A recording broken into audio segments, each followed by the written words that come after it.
है बेसिकली। इसको रीड हम नहीं करते, इसको हम उतार कर भी लगा सकते हैं, चल जाएगा। लेकिन उतारने में साइड इफेक्ट क्या होते हैं, कभी कभी हीट गन की एयर तेज़ होती है, तो जैसे हम उतारते हैं ये बहुत छोटा सा होता है और वो उड़ जाता है, नज़र ही नहीं आता कहाँ चला गया, या उतारते हुए ये टूट जाता है। ये दोनों सूरतों के अंदर हमारे फिर मोबाइल फ़ोन के अंदर सिग्नल नहीं आते कभी भी। तो अगर ये आईसी गुम हो जाता है या टूट जाता है तो इसलिए, लेकिन फिर इसलिए हमने एक इसका बेहतरीन हल ढूंढा है। कंपनी ने, मतलब जो थर्ड पार्टी आईफोन के टूल्स बनाती है, उन्होंने फिर एक बॉक्स दे दिया कि आप यार इसको उतारो ही ना, खाली बेस पर आईसी उतारो, बाकी पूरे का पूरा मदरबोर्ड उस बॉक्स के अंदर डालो और ईप्रोम का डाटा रीड कर लो, जिसके ऊपर आपने स्वैपिंग करनी है वहाँ पे आप राइट कर लो। ठीक है, कैसे होता है मैं अभी बता दूँ। किसी बंदे का और सवाल है तो पूछे। है सवाल? या 3 आईसी होते हैं या 4 हो जाते हैं, जिसमें से 2 ऐसे आईसी हैं जिनका डाटा रीड राइट ही नहीं होता, सीपीयू आईसी और बेसबैंड सीपीयू आईसी। ईप्रोम का डाटा रीड राइट होता है और नैंड का डाटा रीड राइट होता है। इसके अलावा जितने भी मोबाइल फ़ोन के अंदर आईसी लगे हैं वो सारे बदले जाते हैं, उनके अंदर डाटा होता ही कोई नहीं है, वो मल्टीपल होते हैं। आप किसी के भी उठा के, मतलब सेम मॉडल के उठा के इधर लगा सकते, उधर लगा सकते। जी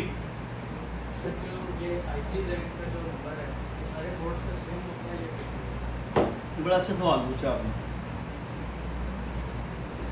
यहाँ पे और करें, अगर एक बंदे के पास आईफोन है 6, उसको आईफोन 6 के लिए आईसी चाहिए, या आईपैड है उसके लिए आईसी चाहिए, तो हम कैसे हमें पता चलते हैं? उसी सेम मदरबोर्ड ढूंढना पड़ता है, या उसके अलावा भी लग जाते हैं? उसके अलावा भी लग जाते हैं। 90% फ़ोनों के 80% लगा लो, चलो बल्कि 70 लगा लो, उसके अंदर टैब भी आ जाते हैं। 70% आईसी एक दूसरे के लग जाते हैं। कैसे पता चलता है? आपने क्या करना है, यहाँ पे चिप देखनी है। ये चिप का नंबर क्या है? A8 चिप अगर किसी भी चीज़ में लगी हुई है, आईपैड के अंदर भी आती है ये, जैसे ये आईफोन 6 है, 6 प्लस के अंदर भी A8 ही लगी हुई है। 6 प्लस का और 6 का 90% आईसी एक दूसरे को लग जाते हैं, सारे सेम आईसी है। हालांकि वो बड़ा मॉडल है ना, तो वो छोटा मॉडल है, लेकिन पावर आईसी सेम है, नैंड सेम है, रैम इसकी सेम है जो इसके ऊपर A8 लिखा हुआ है। लाइट आईसी, मैं कहता हूँ 90% ये चीज़ें सेम है। आईपैड के अंदर भी किसी मॉडल के अंदर एक आईपैड आती थी, आई थिंक ये किसके अंदर लगा हुआ है, आईपैड एयर के अंदर लगा होगा मेरा ख्याल है, और आईपैड 1 के अंदर लगा होगा, M1 नहीं, क्या होगा वो बड़ी पुरानी है। आईपैड मिनी के अंदर लगा होता है, मिनी फिर आ जाती है, मिनी 2 आती है, मिनी 3 आती है, मिनी 5 आती है। ये A8 मिनी 1 के अंदर लगा होगा आई थिंक। तो उसके जो आईसी हैं एक दूसरे को लग जाते हैं। जैसे लाइक अगर मुझे वहाँ पे कोई लाइट आईसी चाहिए या कोई डिस्प्ले आईसी चाहिए, रैम चाहिए, तो एक दूसरे को लग जाएगी। तो अगर कोई भी मोबाइल फ़ोन आता है आपके पास, आपको पता है कि यार इसके अंदर मेरे पास, जैसे आईफोन X आ गए, X की बात करूँ, जितने भी 1 साल के अंदर मॉडल आते हैं ना, उनका आईसी एक दूसरे को लग जाता है। जैसे समझ लो 16 आया, 16 के बाद 16 प्रो आया, प्रो मैक्स आया है, इन तीनों के आईसी एक दूसरे को लग जाते हैं। ठीक है, उसके बाद प्लस आया, प्लस का भी एक दूसरे को लग जाता है। जैसे कि आईफोन X आया है, ये थोड़ा सा बड़ा डिफरेंट था। आईफोन X के अंदर चिप लगी हुई है A11, आईफोन 8 के अंदर भी चिप A11 लगी हुई है, आईफोन 8 प्लस के अंदर भी चिप A11 लगी, लेकिन दोनों में बहुत ज़्यादा डिफरेंट है, क्योंकि वो फेस आईडी वाला फ़ोन है और ये फेस आईडी के बगैर फ़ोन है। ये आईफोन 7 जैसे लगते हैं, ऐसे ही है ना। तो ये 1 साल के अंदर आए थे, तो इन तीनों के अंदर A11 चिप लगी हुई है, तीनों के 80% पार्ट्स एक दूसरे को लग जाते हैं। साउंड आईसी और पावर आईसी, इस तरह के बहुत सारे पार्ट्स एक दूसरे को लग जाते हैं। तो ये है जी ईप्रोम रीडर। हम क्या करते हैं, यहाँ पे इसको ऑन करते हैं और इसके ऊपर 2 बटन लगे हुए हैं। ये कुछ इस तरह का आपको नजर आता है। इसके अंदर 2 बटन लगे हुए हैं यहाँ पे, और यहाँ पे USB Type-C की केबल लग जाती है।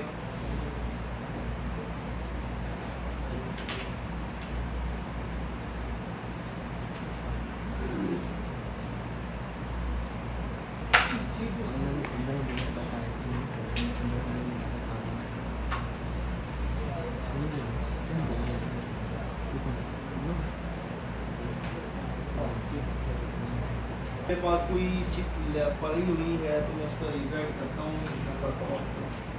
वैसे मेरे पास यहाँ पे बोर्ड नहीं पड़ा हुआ। मैं आपको बता देता हूँ। ये देखें, ये जैसे यहाँ पे इसका हम बेसमेंट आईसी उतार लेंगे, ये बेसमेंट CPU आईसी है, इसको हम उतारेंगे और यहाँ पे A11 का बोर्ड ढूंढेंगे। ये 11 का बोर्ड है, ये वाला सीरियल है।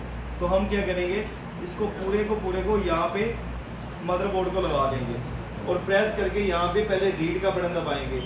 अगर तो मेरी चिप काम कर रही है तो यहाँ पे डिटेक्ट हो जाएगा, जैसे यहाँ पे लिखा हुआ है नो चिप। अगर चिप काम करती है डिटेक्ट हो जाएगा। तो यहाँ से मैं डाटा रीड कर लूँगा और फिर जो जिस बोर्ड के ऊपर मैंने डाटा शिफ्ट करना है वहाँ पे मैं जाके डाटा राइट कर दूँगा। बस इतना ही काम है इसका जी।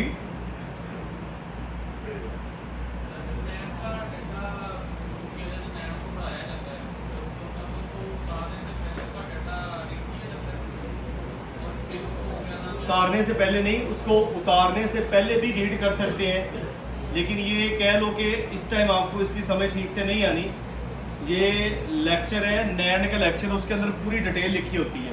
मैं वैसे आपको थोड़ा बता देता हूँ। नैंड को हम उतारते हैं, जैसे ही हमारे पास मेमोरी चिप आ जाती है, ये नैंड है, इसको हम क्या करेंगे, इसको उतार देंगे। उतर गई, उतार के हमारे पास फिर एक डिवाइस होती है, JC की डिवाइस। मोस्टली आपने सुना होगा नैंड के लिए डिवाइसेस होती हैं।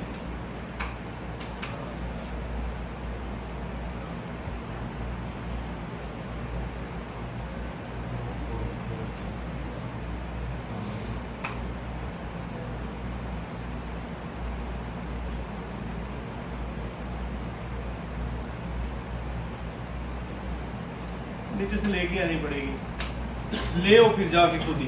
उनको को यार मेमोरी चिप की डिवाइसें भी दिखा दे दो, वो जितनी दे दे उतनी ले आना, ठीक है। उसके अंदर हम डाटा रीड करते हैं, मैं बता देता हूँ आगे। किसी और बंदे का कोई सवाल है तो बताओ, जल्दी करें, फिर आगे भी है काम। हाँ जी,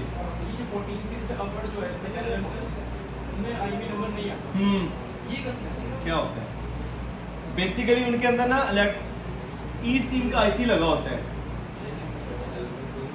हेलो हेलो, बात सुने मेरी भाई।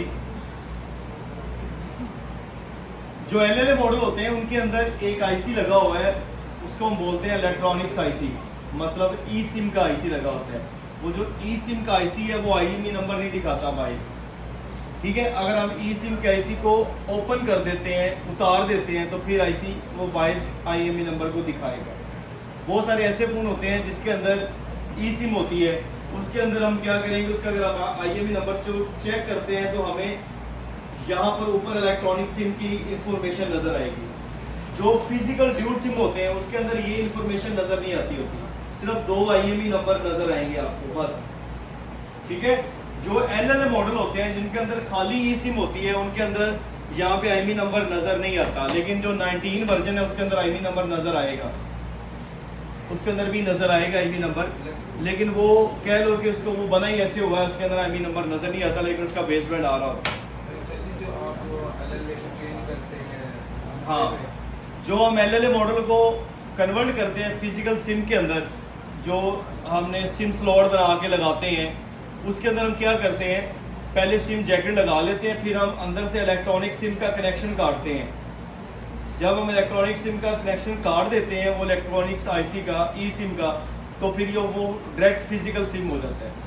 दो उसके हल होते हैं, या तो हम क्या करें, मदरबोर्ड को खोल के बीच में से आईसी उतार दें। हम उतारते नहीं हैं, आईसी अंदर होता है, लेकिन हम उसका कनेक्शन काट देते हैं।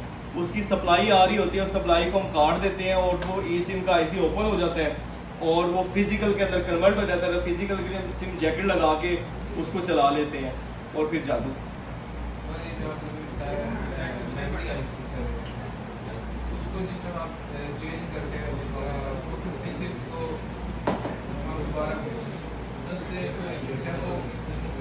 कोई साइड इफेक्ट नहीं है।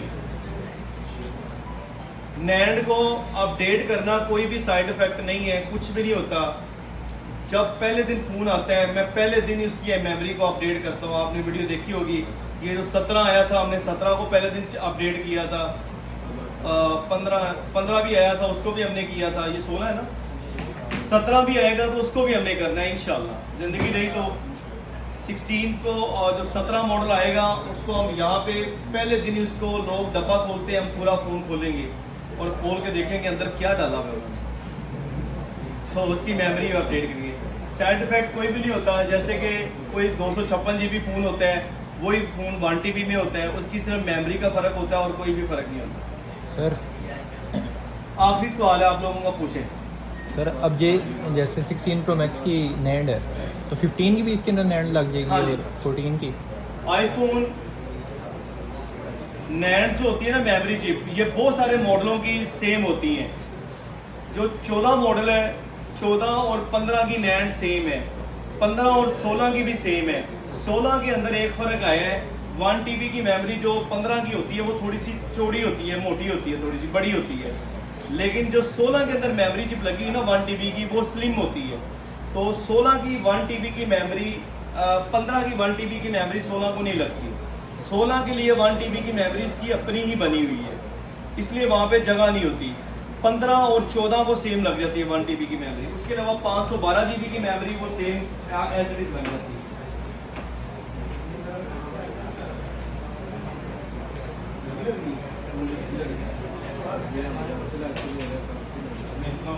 पता कैसे चलेगा कौन सी मेमोरी? अच्छा जी, ये डिवाइसेस होती हैं इस तरह की। हम क्या करते हैं, यहाँ पे इस डिवाइसेस को यहाँ पे मेमोरी चिप उतार कर ये ओपन हो जाती हैं। खामोश।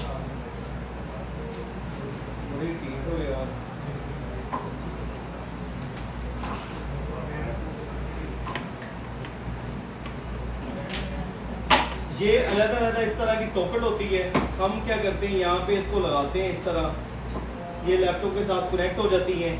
और जो भी सॉकेट है, जो भी मॉडल की होती है, वो मॉडल हम यहाँ पे लगा के, यहाँ पे हम लगाते हैं मेमोरी चिप को और यहाँ से डाटा रीड कर लेते हैं। ये 64 GB की मेमोरी है, तो यहाँ पे ये 64 GB दिखाएगा हमें। 512 GB की है तो 512 GB दिखाएगा। 1 TB की तो 1 TB दिखा देगा। जैसे फॉर एग्जांपल ये एक और मेमोरी है, पता नहीं कितने GB की, मैं चेक कर लेता हूँ। 128 GB की है, तो इस तरह बताएगा हमें। तो हम क्या करेंगे, उसका डाटा कॉपी करेंगे। पहले डाटा कॉपी लैपटॉप से हो जाता है और फिर इसके अंदर राइट हो जाता है, तो फिर हम पेस्ट करके इसकी मेमोरी को अपडेट कर लेते हैं। एक्सटेंड कर सकते हैं ना, ज़्यादा कर सकते हैं। हर फोन की मेमोरी एक्सटेंड कर सकते हैं, नो प्रॉब्लम।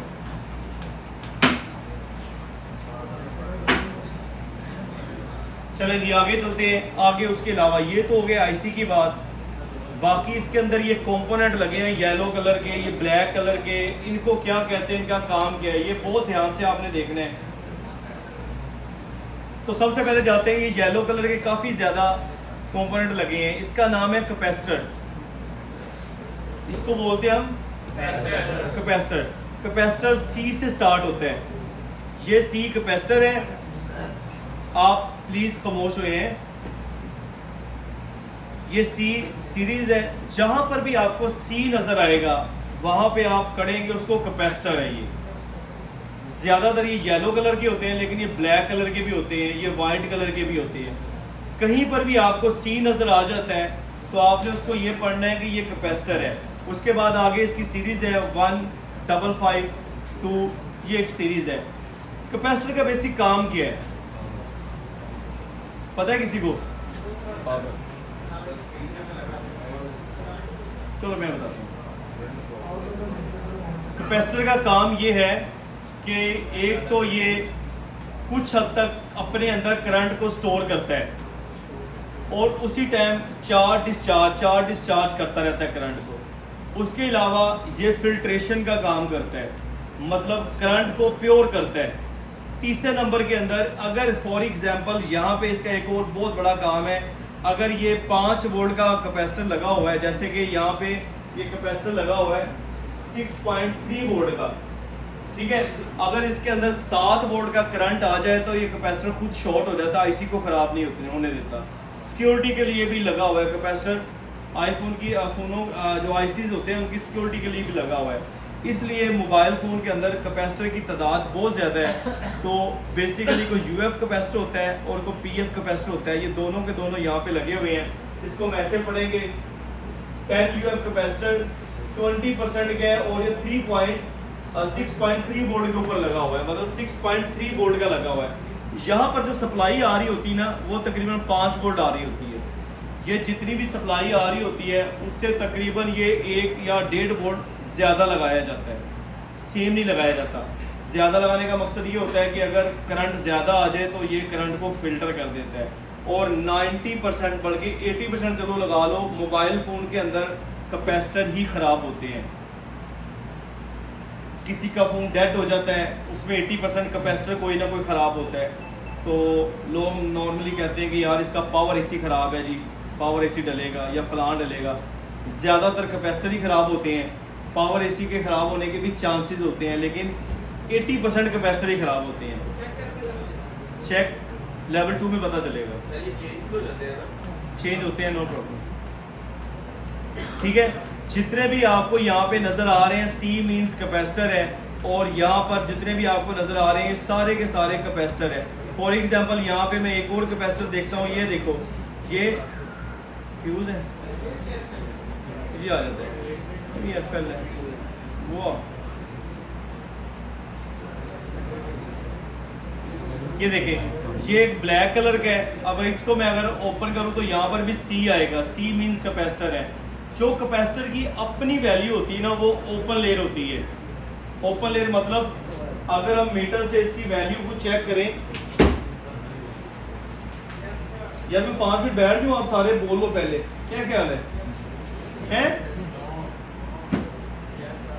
चलो ठीक है, बोलो।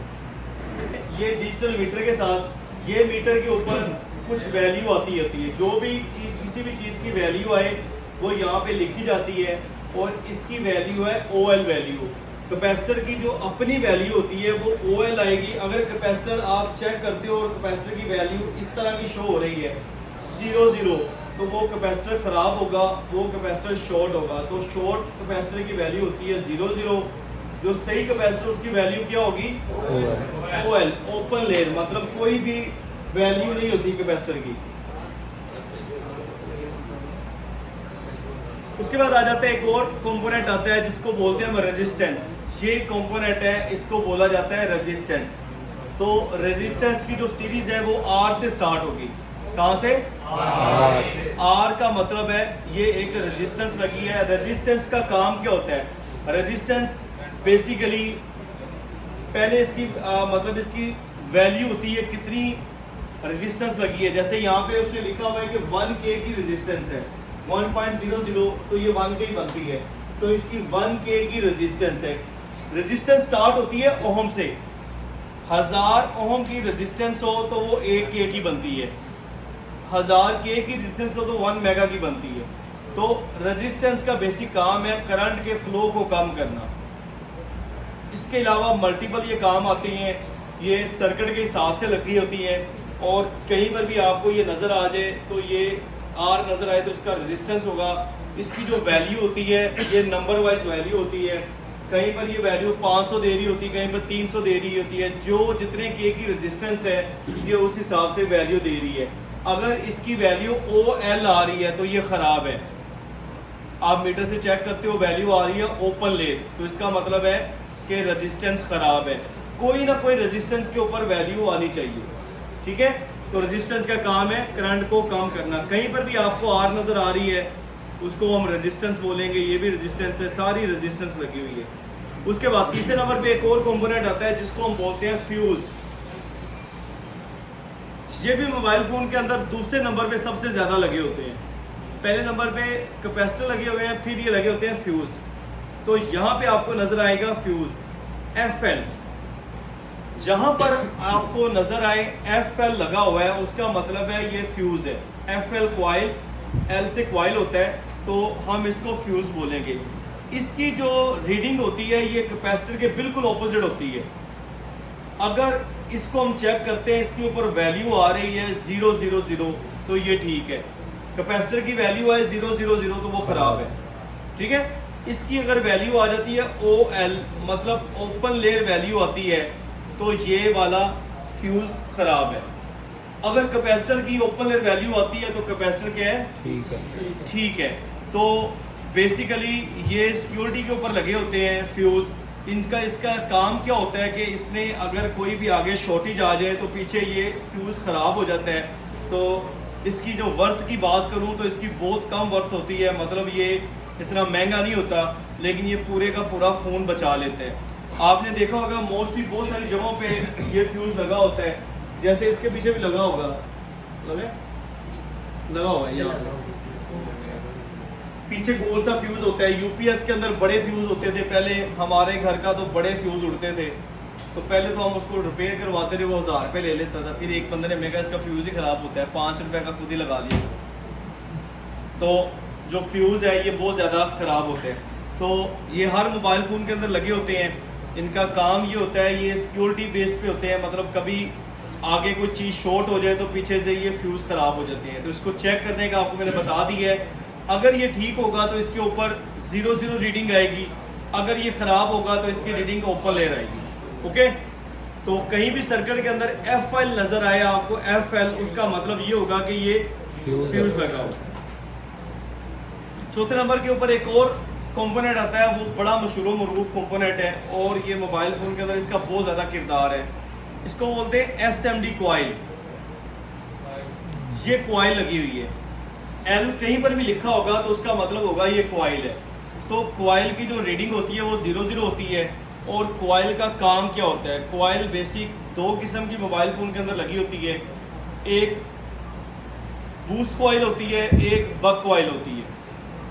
बक कॉइल का काम होता है कि उसने एम्पेयर के ऊपर काम करना होता है, जितने भी एम्पेयर होते हैं उनको मेंटेन करना होता है, एम्पेयर सेट करने होते हैं। और जो बूस्ट कॉइल होती है उसका काम है करंट के फ्लो को तेज़ करना। मतलब अगर कहीं 5 वोल्ट का करंट आ रहा है ना तो वो 5 ही रहेगा, बस उसकी स्पीड बढ़ जाएगी। जैसे कि आप कोई बड़ी बोतल से पानी भरते हो वो जल्दी भरा जाता है, छोटी सी बोतल से पानी भरते हो थोड़ा टाइम लगता है।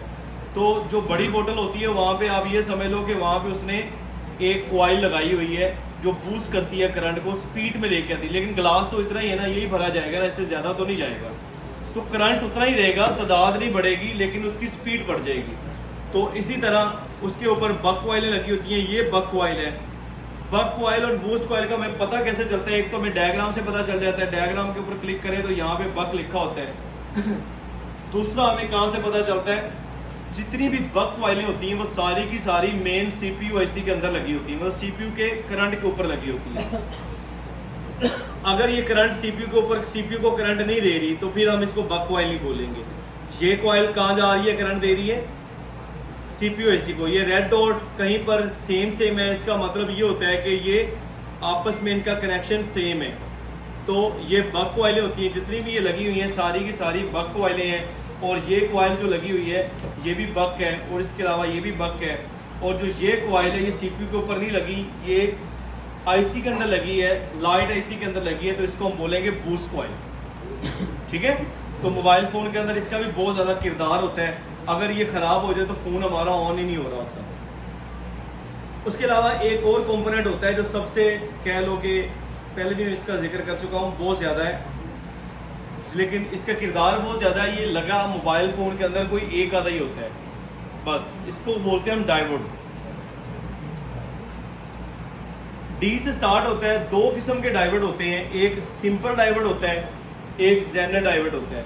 जो आपके ये खंबे से लाइट आ रही होती है ना, जो ट्रांसफार्मर से लाइट आ रही है हमारे DP के अंदर, इस लाइट को हम बोलते हैं AC करंट।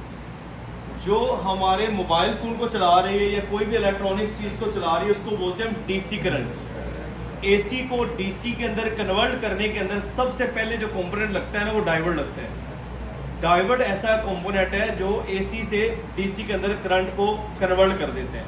ठीक है, तो बेसिकली वो एक डायोड होता है। ये जेनर डायोड है। जेनर डायोड का काम होता है कि एक मखसूस करंट पैदा करना, मतलब कम करंट को ज़्यादा कर देना। आप 5 वोल्ट का डायोड है, आपके पास 5 वोल्ट का करंट है, आप उसको 10 वोल्ट करना चाहते हो तो आप 10 वोल्ट का जेनर लगाएंगे, 20 वोल्ट करना चाहते हो तो 20 वोल्ट का जेनर लगाएंगे। इस तरह ये करंट के फ्लो को ज़्यादा करता है। उसके अलावा एक और कंपोनेंट आता है यहाँ पे, इसका नाम है जी ट्रांजिस्टर। ये Q से स्टार्ट होता है, पहले मैं इसका जिक्र कर चुका हूँ आपसे। ये ट्रांजिस्टर है। इसकी बेसिक काम क्या होता है? इसका काम है इसने स्विचिंग करवानी होती है, इसका मल्टीपल काम होते हैं। इसका ये भी काम है कि एक साइड से करंट लेके दूसरी साइड से करंट वापस नहीं आने देता। डायोड भी कुछ हद तक इस तरह के काम करता है, लेकिन ये प्लस स्विचिंग करता है और प्लस करंट एक साइड से जाता है दूसरी साइड से करंट आने नहीं वापस देता।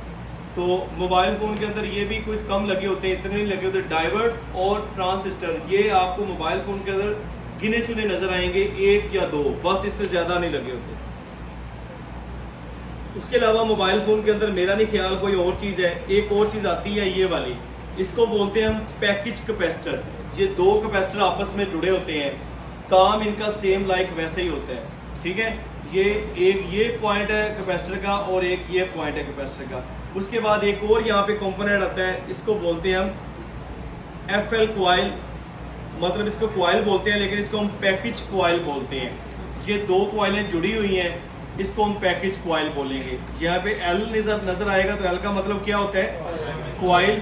तो ये 2 कॉइलें हैं, इसका इस पॉइंट का कनेक्शन इस पॉइंट के साथ है, इसका कनेक्शन इसके साथ है, इसका कनेक्शन इसके साथ नहीं है, ठीक है। तो ये बेसिक हैं 4 पॉइंट, लेकिन ये 2 अलग अलग है। अगर मैं यहाँ से लाइन एक खींचूँ तो ये आधी आधी हो जाएंगी और इसको हम बोलते हैं पैकेज कॉइल। इसके अलावा मोबाइल फ़ोन के अंदर कोई भी ऐसा कंपोनेंट नहीं लगा हुआ।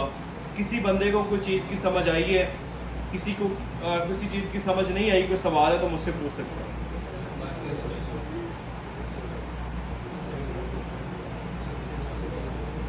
समझ आई?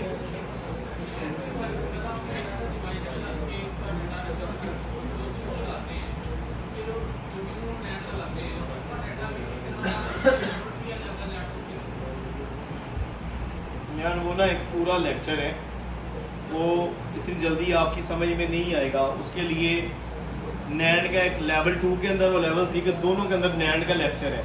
मैं थोड़ा सा सरसरी सा बता देता हूँ, अगर आपने डीप जाना है तो आपको उसके बगैर नहीं आएगा।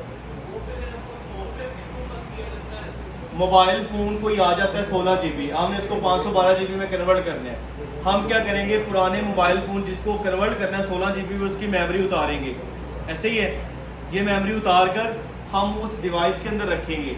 वो डिवाइस के अंदर से हम डाटा रीड करेंगे। डाटा रीड होता है यहाँ से, ये एक बॉक्स होता है, सॉफ्टवेयर होता है JC का, ये वाला JC। यहाँ पे इसको हम ओपन करते हैं, इसके साथ हम डिवाइस को कनेक्ट कर देते हैं। कनेक्ट करके हम डाटा यहाँ से रीड कर लेते हैं। फिर जो 512 GB की मेमोरी होती है उसके अंदर हम वो उसके अंदर रख के उसके अंदर डाटा राइट कर लेते हैं। बस राइट करके दोबारा मदरबोर्ड के ऊपर लगा के उसका सॉफ्टवेयर कर देते हैं, फ़ोन 512 GB में कन्वर्ट हो जाते हैं। समझ आइए कैसे होता है, क्यों होता है, क्या क्या चीज़ें हैं, सारा कुछ हमने लेवल 2 के अंदर रखा हुआ है।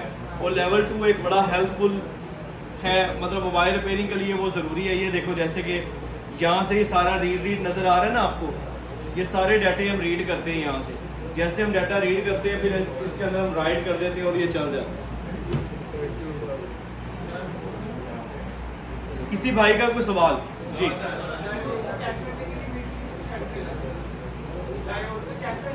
डायोड को चेक करने के लिए, पल्सें चेक करने के लिए, फ्यूज़ को चेक करने के लिए, शॉर्टेज को चेक करने के लिए, किसी चीज़ को भी चेक करने के लिए आप मीटर को रखोगे डायोड मोड के ऊपर। मोबाइल के अंदर 2 मोड होते हैं जो मोबाइल फील्ड के अंदर ज़्यादा यूज़ होते हैं। ये वाला जो मोड है ये मोबाइल के अंदर सबसे ज़्यादा यूज़ होता है। ये जो आपको शक्ल नज़र आ रही है ना, ये वाली, ये ब्लैक कलर की, ये डायोड की शक्ल है। स्कीमेटिक्स डायग्राम के ऊपर डायोड की शक्ल इस तरह की होती है।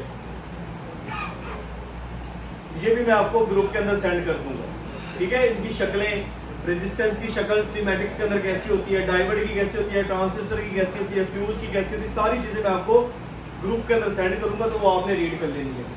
हमने जब भी किसी चीज़ की वैल्यू चेक करनी है तो हम वैल्यू यहाँ से चेक करेंगे, उसको डायोड मोड के ऊपर रखेंगे। डायोड मोड पे कैसे आता है, फॉर एग्जांपल हमने इसके ऊपर बैंड फ्लैट कर लिया और यहाँ पे ऊपर क्या आ रहा है, बज मोड। हम होल्ड के बटन को एक दफ़ा प्रेस करेंगे तो मोड चेंज हो जाएगा, ठीक है। और फिर हम इसकी वैल्यू चेक करते हैं। वैल्यू क्या होती है, वे ये देखो,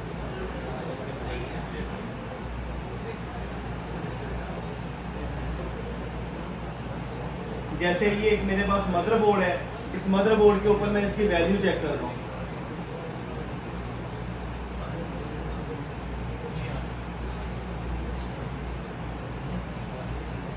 ये यहाँ पे शॉर्ट वैल्यू आ रही है और ये इसकी वैल्यू आ रही है, मतलब जो भी आईसी की वैल्यू है ये आ रही है। और ये वैल्यू हमें नज़र आ रही होती है इस सॉफ्टवेयर के ऊपर। सॉफ्टवेयर के ऊपर यहाँ पे वैल्यू लिखी होती है, ये देखो ये लिखी हुई है ना 0.606।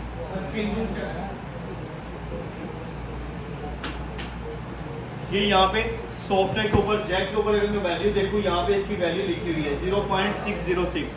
इसी तरह की सारी वैल्यू हमें सॉफ्टवेयर के ऊपर हम यहाँ पे चेक करके मोबाइल को ठीक करते हैं। मीटर का आगे लेवल 2 के अंदर लेक्चर है, मीटर को हम कैसे यूज़ करते हैं, प्रॉपरली लेक्चर है मीटर का, और ये सारी चीज़ें लेवल 2 के अंदर है। और किसी भाई का कोई सवाल है तो ठीक से समझ आ गई है? ये एक बेसिक लेक्चर है, आपको आगे इंशाल्लाह आपको ये सारी चीज़ें समझ आएंगी। लेवल 2 के अंदर मदरबोर्ड की रिपेयरिंग है सारी। मदरबोर्ड को हम कैसे रिपेयर करते हैं। फॉर एग्जांपल आपके पास एक डेड फोन आता है, इधर प्लीज ध्यान दें थोड़ा सा है। जैसे आपके पास एक डेड फोन आता है, उस डेड फोन को हम कैसे ठीक करेंगे, हमें कैसे पता चलेगा कहाँ पे फॉल्ट है, ये सारी की सारी थ्योरी होती है। 2 से 2.5 घंटे के इसके लेक्चर हैं। और लेवल जो 2 है वो हम इंशाल्लाह परसों से स्टार्ट करेंगे, कल या परसों से। तो जो भाई इंटरेस्टेड है लेवल 2 के अंदर, क्योंकि ये जो आपने अभी सीखा है ये एक बेसिक है, इसके अंदर ना इतना ज़्यादा आपके ऊपर प्रेशर था और ना इतनी ज़्यादा चीज़ें हैं इसके अंदर। ये सिर्फ एक फ़ोन को खोलना और फ़ोन को नॉर्मली बनाना और ये सारी चीज़ें इसके अंदर होती हैं। उसके अलावा मदरबोर्ड की जितनी भी रिपेयरिंग है सारी की सारी लेवल 2 के अंदर आ जाती है।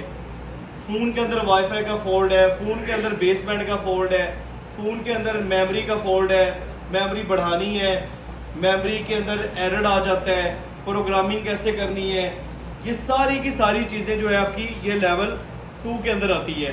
बस उसके अंदर स्वैपिंग नहीं है, बड़े फ़ोनों का काम नहीं है, लेकिन जितनी भी बेसिक है सारी की सारी इसके अंदर आती है। जितनी भी मोबाइल फ़ोन की थ्योरी है सारी की सारी लेवल 2 के अंदर आती है। तो लेवल 2 इंशाल्लाह आपको ज्वाइन करना है और बड़ा ज़रूरी है।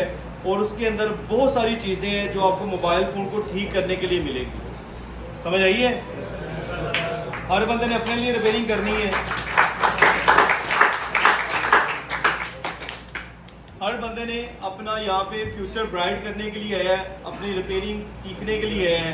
उन लोगों को मैं पहले बता दूं कि ये एक मेहनत वाला काम है।